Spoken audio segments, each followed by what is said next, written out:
The battle for the city of Bakhmut is proving to be the longest of the conflict so far, and the stakes are very high for both sides. And if we take a look at Bakhmut, we understand why. It's a key hub in Donetsk province, which is now surrounded by Russian troops and some hired Russian fighters, and they're under orders to capture this entire region, one of 4 which Moscow annexed unlawfully last year.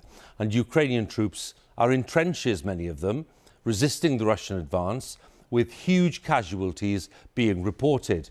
In the case of 2 Ukrainian brigades, well, they're defending the city's southern perimeter, and in fact, very recently they gave the BBC access to their positions, often under fire. And our correspondent Quentin Sommerville and camera operator Darren Conway were there, and they sent this report. In war's uncertain journey, fates are decided in the unlikeliest of places. Ukraine has drawn a line in the mud, and that line is Bakhmut. No matter the hardship, the enemy must not pass. This ground must be held. Winter has given way to early spring. They hope it might slow Russia's advance. The thing is, it complicates the job for both parties. The enemy has difficulty attacking because nothing moves in the mud. Nothing except tank tracks and army boots.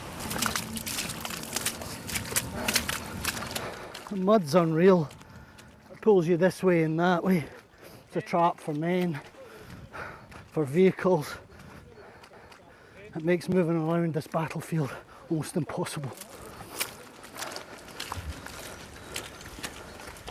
And for the soldiers of the 3rd Separate Assault Brigade, it means going the long way round. Moving as fast as the territory allows. They're in range of Russian guns. We're told to keep low. Because there are snipers around here. These trenches are new, but warfare along this front is antiquated. Below ground, these are dugouts that their grandfathers would recognise.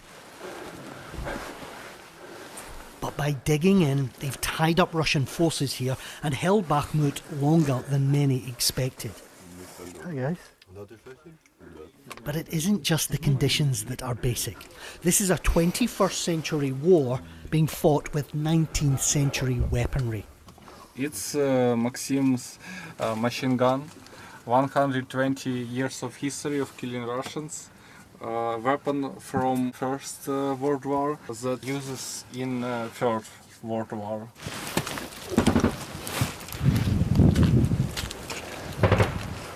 Right, we're heading right to the very forward position. You can hear shelling right now. We've heard automatic gunfire. There's more shelling. They get attacked here on a daily basis.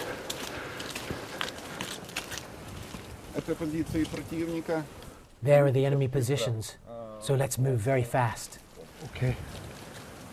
Almost every day was some shells from mortar or artillery. Yeah, we can see the craters all around here. That's a fresh crater right there. And we need... Oh, we've got to go. We've got to go. There's hardly any tree cover here. The men are exposed. Moment. And the Russians have found them. Okay, go. We can go in the car because a little bit hotter here.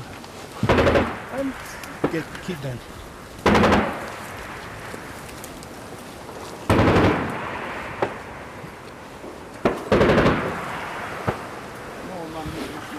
The Russians are only 500 metres away. That's automatic fire all along this line. It's grenade fire, automatic gunfire, and tank fire. It's really dangerous there. Bullets are flying everywhere. That kind of fire is every day here. 7 months, more than 7 months into this battle. It's created a wasteland. This is the longest battle of the war so far. To the north and to the east, and here in the south, Russia's been making gains, but it's costing them. The Ukrainians say that for every 1 soldier that they lose, Russia loses 7. But still they hold on here. Bakhmut is a town that no one believes has strategic value, but to Russia and to Ukraine, it matters in this war. It's not a strategic question for us. We're just ordinary soldiers. But this is our land. If we lose here, then do we retreat to Chasiv Yar, to Slovyansk, and then all the way to Kiev? However long it takes, 2, 4, 5 years, we have to fight for every piece of ground. So every tiny step of land needs to be defended, even as they toil under waves of attacks from Russian prisoners sent by Wagner Group.